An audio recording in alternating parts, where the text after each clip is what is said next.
This video is brought to you by Restaurantware. In it, we're talking about salad bowls, specifically these biotech salad containers with lids.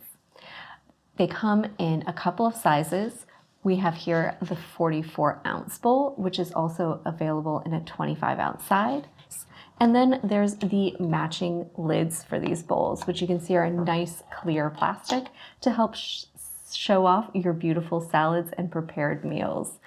They have a grease-resistant lining on the inside, making them ideal for things like salads, burrito bowls, and a variety of other meals. Any place you're going to have sauce, mess, or anything that you want to make sure doesn't soak through to your customers' hands and leave any kind of greasy, oily residue, and also kind of helps keep your tables clean as well. They're made of a sturdy craft paper that can hold up to dressings and is also recyclable, making them a fantastic option for eco-friendly establishments that want to show their customers that they care.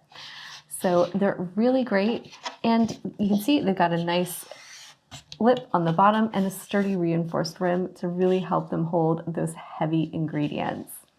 The lids make them a fantastic option for to-go containers. So if you want to do some prepared salads for a grab-and-go area, or if it's going to go along, say, a salad bar or a buffet, these make really nice containers since you've got a nice secure fitting lid to help keep everything inside. And it's also clear, which helps to show off what it is. So if you want to do some pre-prepared stuff, it's easy for guests to identify what they want and grab it and get on with their day, right? So these are fantastic for cafes, delis, salad bars, fast casual restaurants, any place where you might have a self-service buffet or you're looking for a great option for to-go or grab-and-go items.